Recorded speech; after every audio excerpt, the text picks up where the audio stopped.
Hola, Konnichiwa. bienvenidos a Mex Japón, un podcast desde la Embajada de México en Japón, en donde hablaremos sobre nuestros dos países, su historia, su actualidad, los mexicanos aquí, los japoneses allá y muchos otros temas sobre México y Japón. Acompáñenos.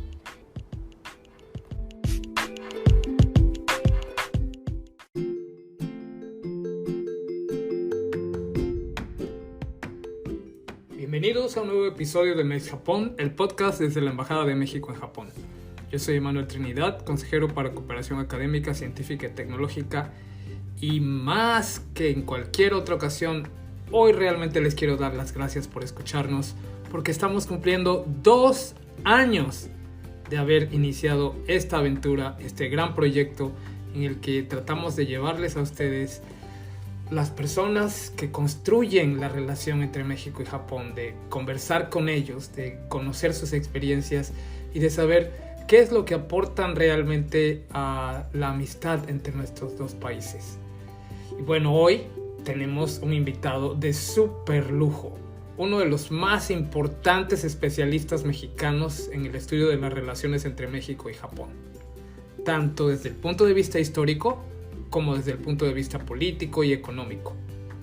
Él es el doctor Carlos Uscanga, académico e investigador en la UNAM y autor de numerosos libros y artículos sobre relaciones económicas y diplomáticas entre México y Japón, sobre política exterior japonesa y sobre mecanismos de cooperación regional en el Pacífico Asiático y sobre cooperación internacional. Para que lo conozcamos mejor, les cuento que Carlos Uscanga es doctor en cooperación internacional por la Universidad de Nagoya y es maestro en ciencia política internacional por la Universidad de Ehime, Japón, y licenciado en relaciones internacionales por la UNAM. Fue miembro del Grupo de Estudio Intergubernamental para el Fortalecimiento de las Relaciones Económicas de México y Japón. En 2011, participó en el programa de estancias cortas de investigación en la colección latinoamericana Natty Lee Benson de la Universidad de Texas en Austin, y en 2019 recibió el reconocimiento del Ministerio de Asuntos Exteriores de Japón por sus aportaciones a la investigación y a la docencia en estudios japoneses en México. Actualmente, Carlos es investigador nivel 2 del Sistema Nacional de Investigadores del CONACYT y profesor titular de tiempo completo nivel C del Centro de Relaciones Internacionales de la Facultad de Ciencias Políticas y Sociales de la Universidad Nacional Autónoma de México.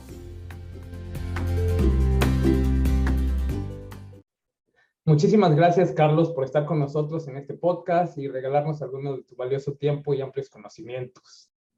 Pues nada, muchas gracias a ti, Emanuel, a la Embajada de México en Japón por esta invitación. Estoy muy contento por estar el día de hoy con ustedes y pues adelante.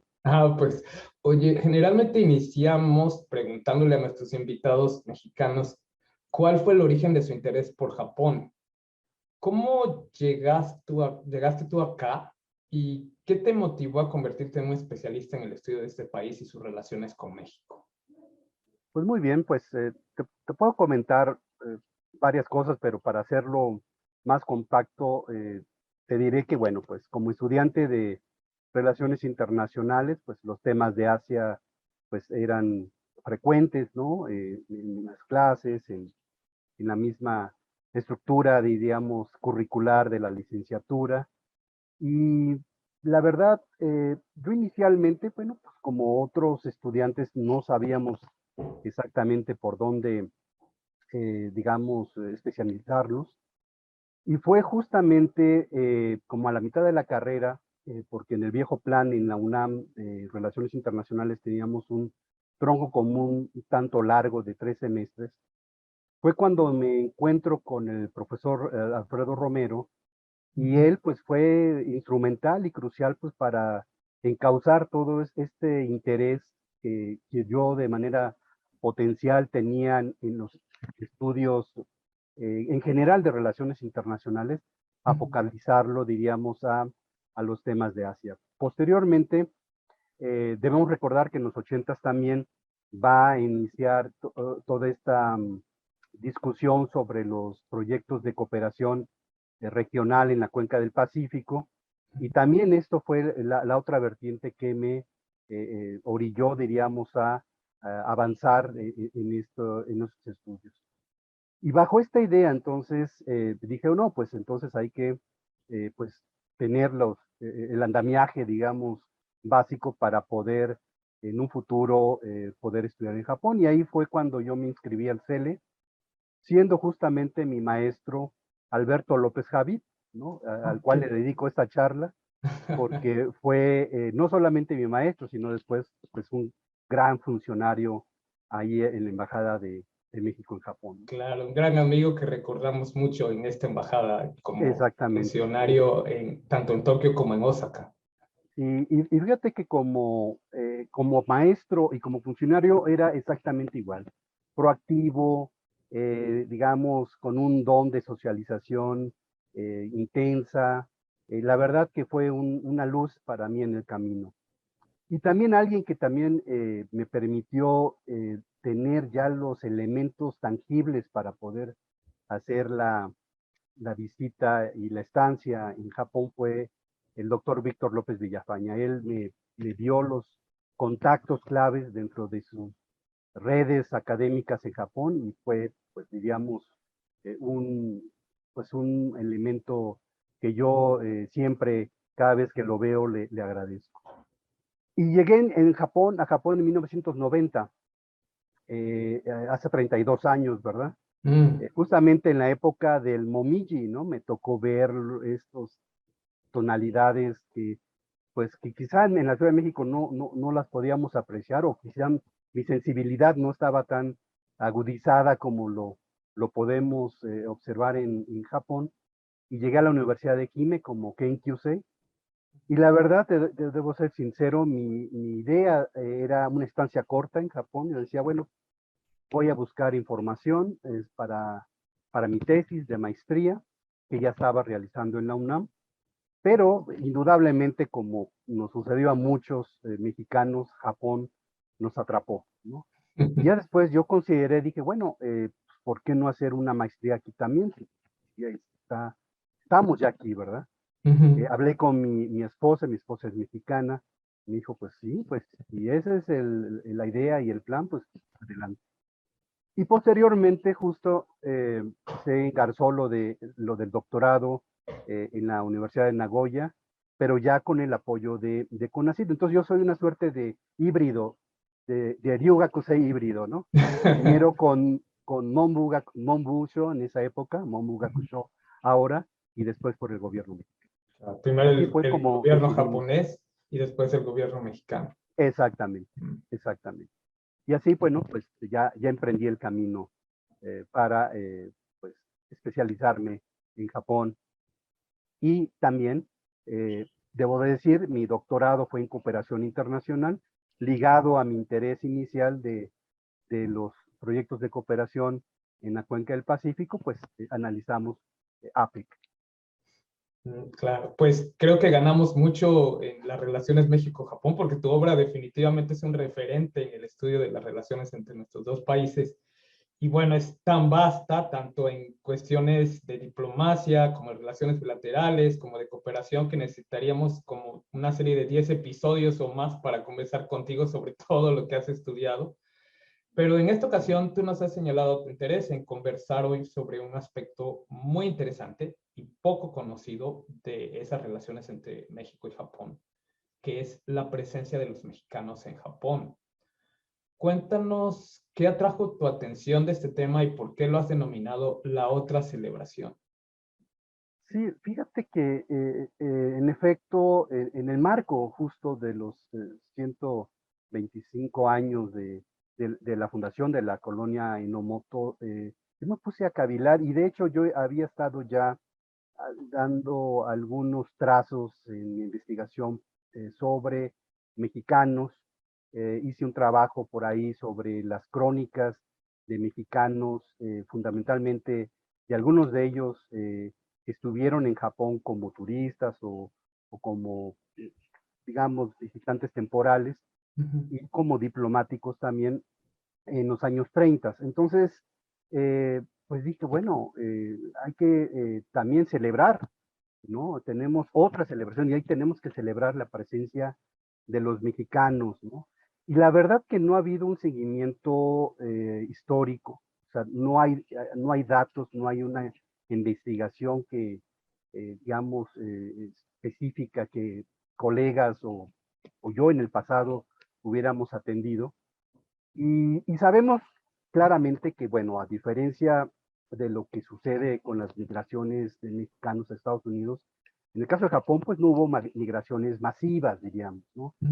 Hubo migraciones de estancias cortas en algunos de los casos, o la acreditación, digamos, del personal diplomático en las legaciones, cuando se abre la legación de México en Japón, pero yo creo que es un elemento que tenemos que cabildear y reflexionar al mismo tiempo. Por ejemplo, si queremos hacer como una línea de tiempo, bueno, sabemos que Francisco Díaz Covarrubias llega a Japón en su expedición científica, ¿no? Integrada por Bulnes, por Agustín Barroso, por Manuel Fernández Leal, y llegan a Yokohama el 8 de noviembre de 1874, es decir, hace 148 años. Ahí podríamos decir, bueno, pues es un mexicano que al menos en los récords oficiales llega a Japón, y ahí podemos marcar un segmento de esa línea de tiempo. Pero después me puse a pensar, bueno, a lo mejor quizá algunos marineros de los buques después de la apertura de Japón pudieron haber sido mexicanos o de origen mexicano, ¿no?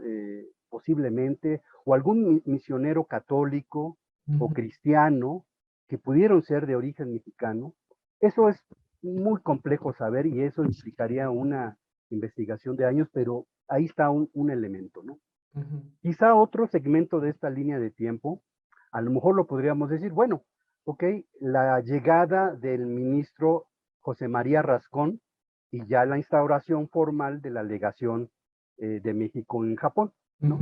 Que sabemos que, bueno, llega el ministro José María Rascón y Mauricio Bolheim, llegan a Yokohama el 8 de diciembre de 1891. Entonces serían 131 años, al menos, de personajes mexicanos, y en el caso de Bolheim, naturalizado mexicano, que tienen ya una presencia regular, digamos, en el país, ¿no? En Japón, ¿no? En particular, ¿no?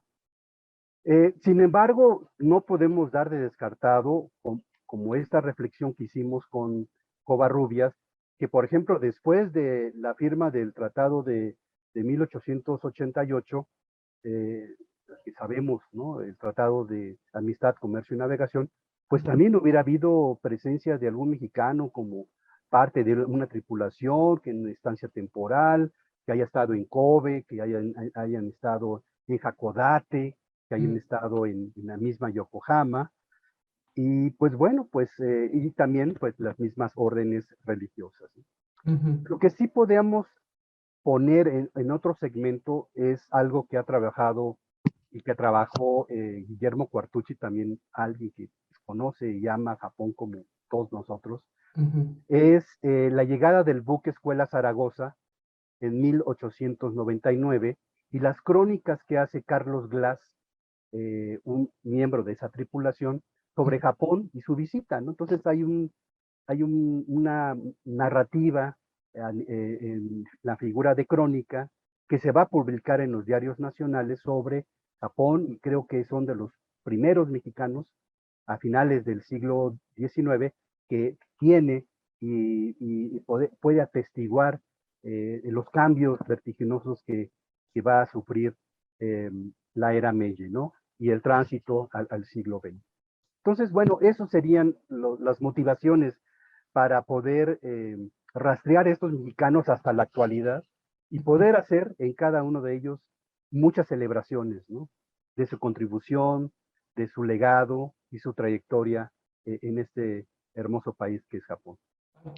Claro, permíteme simplemente recuperar algunos de los muchos puntos, de los muchos datos que nos has dado en esta primera respuesta, porque pues se ha estudiado y ha hablado bastante sobre la colonia Enomoto, la colonia de japoneses que fueron para establecerse en el estado de Chiapas a partir de 1897, que marca el inicio de la migración japonesa a nuestro país hace 125 años.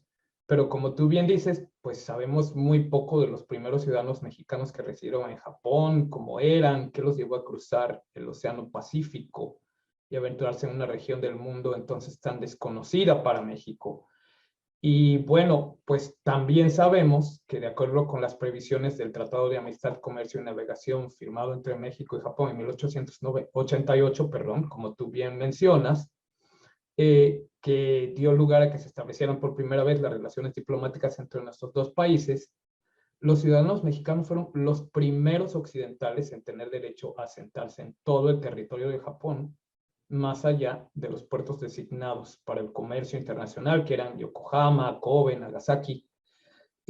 ¿Dónde tú nos podrías dar una luz sobre dónde se asientan los primeros mexicanos en Japón? ¿Cómo documentaron su vida en este país? Y fíjate que, en efecto, recuperando lo que comentaste y después enlazando con la última reflexión, sí, no, indudablemente gran parte de lo que significó la historia de los flujos migratorios entre México y Japón, pues fue en una primera instancia, pues prácticamente flujos de carácter unilateral, ¿no? Que se dan en esta primera experimento de la colonia Enomoto, que muchos colegas ya han documentado y se sabe bien que pues era parte también de un esfuerzo comercial, ¿no? Es decir, era una empresa, ¿no? En muchos sentidos, que detrás estaba el mismo Enomoto, por parte de México estaba Matías Romero, el mismo ya citado Mauricio Bolgen y otros más, y que bueno, pues más allá del resultado y los dividendos comerciales, pues la impronta y la huella fue justamente el ser el primer cimiento, digamos, que después que va a edificarse para la construcción de la presencia de la comunidad japonesa en el país, ¿no? Sabemos muy bien que después hubo otras figuras, trabajadores libres, jornaleros, los yovillose y otros más, que pues llegaron y consideraron a nuestro país como una opción y después pues lo consideraron como un propio país, ¿no? Es decir, en la construcción de una identidad que creo que es uno de los elementos también que se han trabajado y por parte de los colegas lo han reflejado a través de las historias de vida, de los migrantes, de cómo percibían a México y al país. En ese sentido, podemos suponer, digamos, más allá de pues la presencia de los diplomáticos que pues van a estar rotando, van a cambiar, después de la misma legación, como tú sabes, va a ser un poco más amplia, va a haber un secretario, un ministro, y va a haber el consulado que se va a abrir primero en Kobe, después en Yokohama. Eso, digamos, daba la garantía de la presencia de mexicanos. Pero, por ejemplo, ya al inicio de los años 20 ya podemos encontrar, fíjate, y eso también no he estado rastreando, los primeros estudiantes mexicanos que a través de mecenas japoneses van a llegar al país. Yo de los primeros que tengo identificados es Manuel Solís y José García, ¿no? En 1928 llegan a Japón como estudiantes. Y también, bueno, hay un flujo también muy importante con particularmente la la ahora Universidad de Chapingo, por los temas agrícolas, ¿no? Pero residentes mexicanos, sí, ahí tendríamos que recurrir justamente a buscar historias de vida y ver, ¿no? A través de los contactos pues ya de abuelos y bisabuelos que pudieron haber estado en Japón. Pero fíjate que me encontré algo muy interesante. Justo que ahorita estoy investigando y estoy escribiendo sobre un personaje muy interesante, miembro de la legación japonesa en México, que es Quinta Arai. Ujú. Kintaray fue secretario y después, tuvo otras asignaciones en América Latina y por mucho tiempo en España estuvo allá. Pero fíjate que él fue, hasta donde yo sé, Ujú. digo, no sé si hubiera alguien más, habría que investigarlo, pero podríamos decirlo de los primeros mexicanos perdón, pero los primeros diplomáticos japoneses que se casa con una mexicana. Entonces, él se casa en 1910 con Lucila Espinosa de los Monteros Naranjo. Y Ujú. bueno, pues podemos suponer que ella, junto con sus hijos posteriormente, pudieron haber estado residiendo en temporadas entre acreditación y acreditación en Tokio, ¿no? Entonces, quizá ella, quizá otras más, ¿por qué no? Tuvieron lamentablemente, bueno, pues los dos fallecieron ya hace muchos años, 1951, y Ujú. pues sus hijos tampoco dejaron, digamos, descendencia, y pues prácticamente pues esta recuperación de la historia de la familia, pues me imagino que será muy, muy compleja, ¿no? Pero fíjate que hay esa perspectiva. Y en efecto, estamos trabajando en el tema de recuperar los censos o los registros de extranjeros. Lamentablemente, pues ahorita por las limitaciones y el tema del COVID, pues no ha sido posible pues ir a Japón porque en vía digital no hay mucha información al respecto, salvo algunas investigaciones que colegas de otros países han hecho en los mismos japoneses. Quizá de las primeras percepciones del- de la vida en Tokio y a dónde se ubicaron, nos los puede dar Ramón G. Pacheco, que fue miembro de la legación mexicana, primero secretario, después llegó incluso a ser ministro, y escribe un libro que se llama En Tokio. Entonces narra su vida, la cultura en la ciudad de Tokio, todo es muy impregnado con toda esta noción del orientalismo, pero un testimonio muy, muy rico y muy de primera mano que valdría la pena recuperar. Y Claro. después lo que te digo de otras personas que tuvieron una presencia temporal, como Genaro Montiel, que escribe un libro como turista, ¿no? Y dice, él Ujú. había sido funcionario y había ido varias veces a Japón, le queda maravillado, nos escribe un libro sobre, pues, cuáles son los elementos que va a observar de Japón, todo este desarrollo intensivo que va a tener en el periodo entre guerras. Entonces, yo supongo que las partes, digamos, claves para poder rastrearlos a los mexicanos es que se asentaban, obviamente, en Yokohama, como en el caso de Tablada, ¿no? Que en su corta visita, pues él Ujú. prácticamente se queda en Yokohama, Ujú. como en Tokio, ¿no? Quizá eran las dos grandes ciudades, posiblemente Kansai, ¿no? También hubiera sido por Kobe, ¿no? Osaka y Kioto, pero es algo que tenemos que investigar. Wow, pues es efectivamente, como bien lo dices, es un área en la que se ha trabajado muy poco y pues hay muchísimo, pero muchísimo camino que recorrer, diría yo.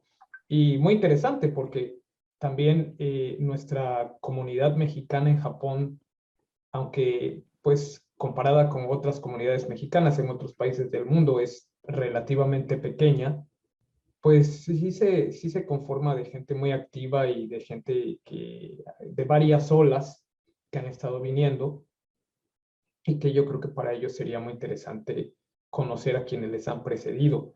Y, y bueno, también un poco sobre este tema, ¿cómo piensas tú que el conocimiento de la trayectoria de vida de esos mexicanos puede contribuir hoy en día al fortalecimiento de las relaciones bilaterales entre México y Japón? Y yo pienso que es una tarea, y tú lo has dicho bien, vamos, hay una comunidad, yo fui parte por casi una década de esa comunidad de residentes en Japón, Y en efecto, pienso que el recuperar esas historias de vida, estas trayectorias, por ejemplo, algo que se desconoce, digamos, por parte de muchos y también me sumo hasta que pude tener este hallazgo. Fíjate que fue la presencia de, eh, de periodistas mexicanos. Sabemos muy bien de José Pajes Yergo, que va a Japón como ya cuando estaba el proceso ya de fricciones con Washington y ya pues la guerra era como un elemento que ya se avisoraba. Pero fíjate que me encontré crónicas de Ana María Salado, una periodista mexicana que llega a Japón y nos hace crónicas detalladas sobre la sociedad, sobre la economía, sobre la política. Y creo yo que, digamos, no alcanza a entrevistar o a tener una perspectiva, digamos, social para ver qué residentes o qué mexicanos podrían haber estado viviendo en ese momento, pero pues es clave, ¿no? Es clave entender ese legado y por supuesto, ¿no? Ya pues en la posguerra, pues en condiciones completamente distintas, ya cuando se restablecen las relaciones bilaterales, ya hay mayores elementos donde se suman también ya los Niseis, ¿no?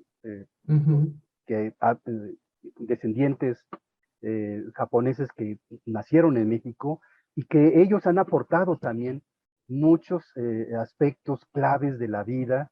Y después, bueno, ya en los 60 ya los flujos de los mexicanos se, va, se van a incrementar tanto por la presencia de Nissan en México, a principios de los 60, donde van técnicos mexicanos a Japón y bueno, y todo esto que tú sabes mejor que yo, pues se reactivan los lazos de cooperación bilateral, entonces también becarios, técnicos van a estar yendo y viniendo, y ya no se diga que a la suma de esto, pues ya se va a conformar una pequeña, yo digo una pequeña pero también grande comunidad de mexicanos. Muy de acuerdo con eso.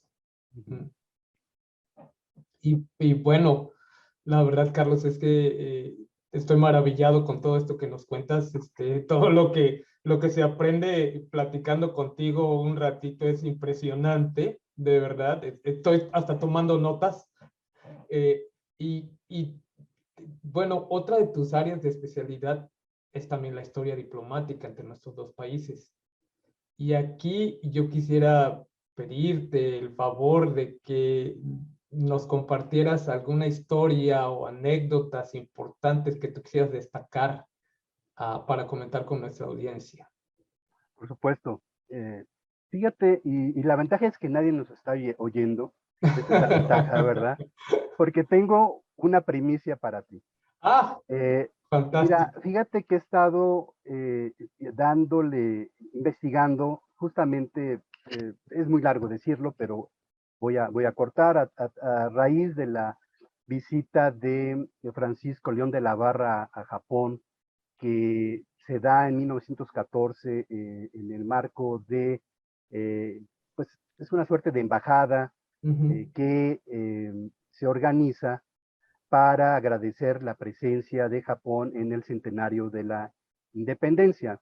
En medio hay una serie de vicisitudes, pero es muy largo comentar. Pero dentro de esa visita se, se solicita al gobierno de Japón que pues mande unas semillas para sembrar sakuras en México. Sí, era un deseo, ¿no? Ver así como Washington, bueno, fuera de Japón, ¿no? Los famosos sakuras, o en Santiago de Chile, etcétera. Y eso el gobierno mexicano lo tuvo en mente. También fíjate que me encontré datos en el archivo histórico Genaro Estrada que en la administración de Pascual Ortiz Rubio, en 1931, también hubo esta solicitud porque para la idea del presidente mexicano quería galardonar, diríamos, embellecer el Paseo de la Reforma y Chapultepec, ¿no? Pero bueno, eso no fue posible, sabemos que el clima de México no ayudó. Se le comisionó justamente a los Matsumoto, a la familia Matsumoto, a Tatsugoro y a su hijo Sanshiro, que pues fueran en el enlace, porque en las comunicaciones que me he encontrado se decía, bueno, hay un jardinero ahí que él sabe exactamente de plantas, entonces ya hubo el enlace con él, y pues sí, ¿no? Trajeron de varias variedades, digo, muchas variedades de semillas, también plantitas de sakura, pero dentro de ellas, fíjate que trajeron el ginkgo biloba. Entonces, digamos, mi amigo Sergio Hernández ha escrito sobre cómo la familia Matsumoto introdujo las jacarandas. Podemos sumar ahora que los pocos ginkgo biloba que podemos ver en la Ciudad de México, que básicamente es en los viveros, en Coyoacán, en San Ángel, muy cerquita del monumento a Álvaro Obregón, ahí hay ginkgo biloba, ¿no? Entonces el ginkgo biloba sí se pudo aclimatar a la Ciudad de México. Tú recordarás, Manuel, y lo ves en la época de que se ponen las hojas amarillas, ¿no? Pues es una imagen maravillosa, ¿no? Es todo un espectáculo. Todo un espectáculo, igual que pues las jacarandas que ahora inundan nuestra hermosa ciudad de México. Pero fíjate que eso es un dato bien interesante, ¿no? Y justamente estoy escribiendo sobre eso, y bueno, ya obviamente compartiremos con ustedes cuando tengamos el documento. Quizá otra anécdota ya para finalizar es que, y esta sí es un tanto curiosa, es que justo en 1942 sabemos que México y Japón suspenden relaciones diplomáticas el 7 de diciembre del 41. Y, justo en febrero de ese año se inaugura un parque japonés sin japoneses en la Ciudad de México. Es completamente, digamos, interesante porque, pues sí, ¿no? Ahora sí que les agarró Pearl Harbor, entonces, y ese parque estaba ubicado en lo que en las crónicas de la época denominaban la aristocrática colonia Churubusco Country Club. Lo inauguran Javier Rojo Gómez, que era el jefe del Departamento del Distrito Federal en esa época, y muchos funcionarios. Es una celebración fastuosa, pero sin japoneses, porque ya los japoneses estaban concentrados y los diplomáticos pues ya habían sido, digamos, intercambiados por el programa digamos, en el marco de la Segunda Guerra Mundial. Pero tengo una conjetura y creo que es correcta. Estoy en esa búsqueda de que el actual parque Masayoshi Ojira es parte de ese complejo que era mucho mayor, que está, bueno, el parque Masayoshi Ojira está en Churu. Creo que ahí hay una liga, ahí hay algo que tenemos que investigar. Sería como el remanente de ese... El remanente, exactamente. Porque según las fotos que yo pude ver en los periódicos, era grandísimo. O sea, había pagodas, había un laguito, había los puentes, en fin, era muy grande, que quizá con el tiempo se redujo para llegar o acotarse a lo que hoy día conocemos como el Parque Ojira. Y claro, todas estas cosas, los parques, el ginkgo biloba, son realmente huellas vivas de lo que es la amistad entre México y Japón y de lo que tú nos hablas. Y bueno, tú también por supuesto, eres un repositorio vivo de esta amistad, y desde tu vasta experiencia profesional, que por supuesto incluye haber vivido varias veces en Japón y varios años, como tú ya nos recordaste, ¿qué consejo le darías a los mexicanos que ahora tuvieran interés por venir a establecerse en Japón? Pues mira, hay una gran ventaja, ¿no? Yo, como ya les hice partícipe, llegó en 1990, que es la era jóvenes sin internet, la Mm. era analógica. De hecho, a mí me llegó, digamos, el boom del internet estando ya en Japón mismo. Y bueno, pues yo tuve la oportunidad maravillosa de vivir en Shikoku, una experiencia única, ver a un Japón, eh, digamos, no sé si decirlo tradicional, pero un Japón que cálido, un Japón que nos arropaba. Estábamos en la época de la Kokusaika, ¿no? De la internacionalización. Ajá. Entonces, pues eso facilitaba el ánimo y el interés de todos, pues las prefecturas y las ciudades japonesas para tener un contacto internacional. Creo que hoy día, pues hay condiciones más favorables, hay mayor información, en un clic te puedes dar cuenta, ¿no? De todo lo que implica el residir. Puedes conectarte en Facebook con las comunidades de estudiantes o con las comunidades de mexicanos residentes en Japón y te pueden orientar. Nosotros, la verdad, los que nos fuimos en los 60, 70, 80, inclusive al inicio de los 90, pues todavía teníamos que investigar y ver y llegar y cometer a veces errores y enmendar ese error, pero hoy día creo que es mucho más asequible la información y además, pues, pues espacios como la misma embajada, pues se ha abocado a dar mayor datos precisos sobre qué y cómo es el vivir en Japón. Insisto, la página, ya le eché un vistazo, la verdad, nada que ver con la ausencia de información, que quizá había información fragmentada, pero tenerla en un lugar identificado y específico es una maravilla. Ah, pues muchas gracias. Y bueno, finalmente, como profesor, como estudioso de Japón, ¿cuáles serían tus recomendaciones para las mexicanas y los mexicanos que deseen profundizar en estudios sobre Japón y sus relaciones con México? Pues mira, hay todos los temas creo que son fascinantes y apasionantes, ¿no? Ver la cultura japonesa, ver la cultura pop japonesa, pero también ver y entender quizá pues la estructura de toma de decisiones en la política japonesa, Mm. ver los cambios y los desafíos que tiene hoy día la economía y las empresas y las corporaciones japonesas, no solamente por el tema de la pandemia, sino también en las transformaciones globales y regionales que estamos hoy día viviendo.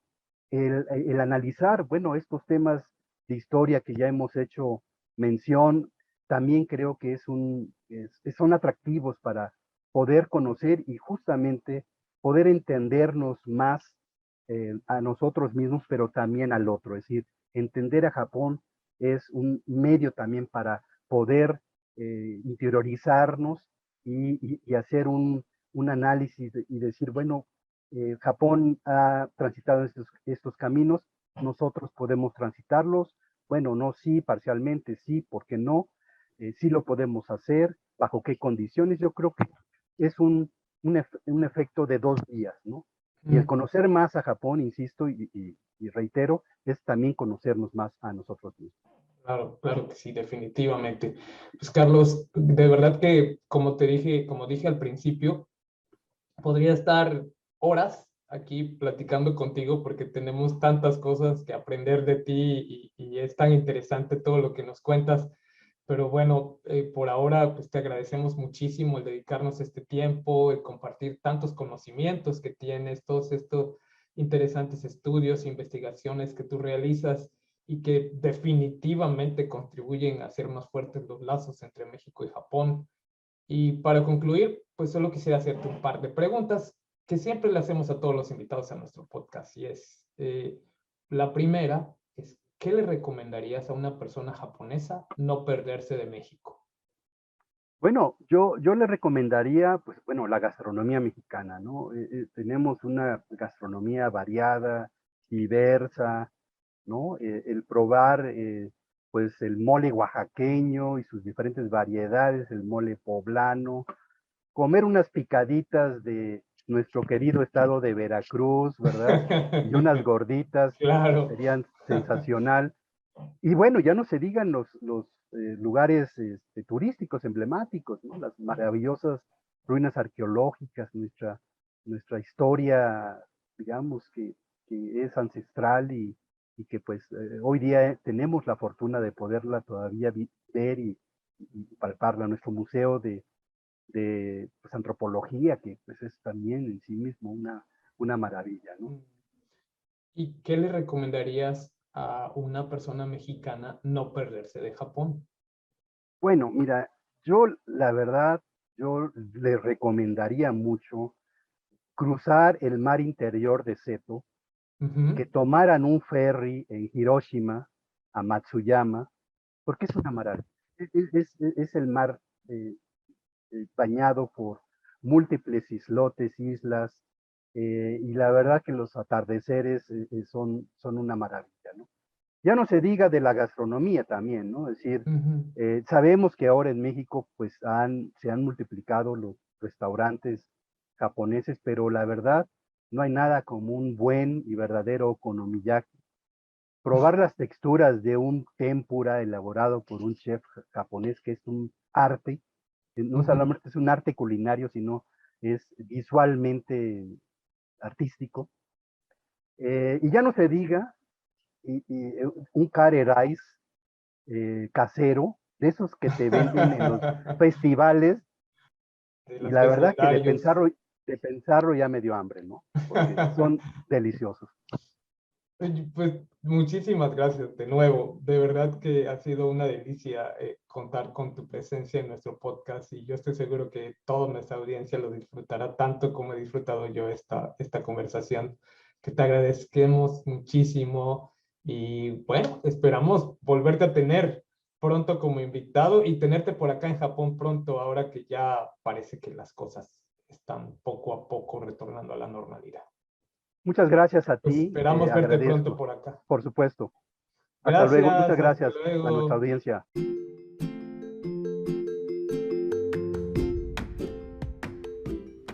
Concluimos este episodio de celebración del segundo aniversario de nuestro podcast en Japón, agradeciendo sinceramente al Dr. Carlos Uscanga por haber platicado hoy con nosotros. En las notas del episodio podrán encontrar más información sobre él, sobre sus obras y sobre otras obras a las que hace referencia durante la plática. Queremos de verdad agradecerles especialmente a todos ustedes que han estado con nosotros semana a semana durante estos 2 años. Y por favor, comuníquense, envíennos sus comentarios, sus sugerencias, sus preguntas. Díganos a quién les gustaría que entrevistemos, quién quisiera que estén como invitados en nuestro podcast. Y todo lo demás que quieran decirnos, por favor, envíennos a info.jpn@sre.gov.mx. Sigan nuestro podcast en Spotify y escúchenlo a través del canal de YouTube de la Embajada de México en Japón. Compártanlo con todas las personas interesadas en la amistad entre nuestros dos países. Les agradecemos haber estado con nosotros estos 2 años y esperamos que sigan con nosotros todavía muchos años más en todos los episodios que hacemos alternadamente en idiomas español y japonés cada semana. No dejen de escucharnos. ¡Sayonara!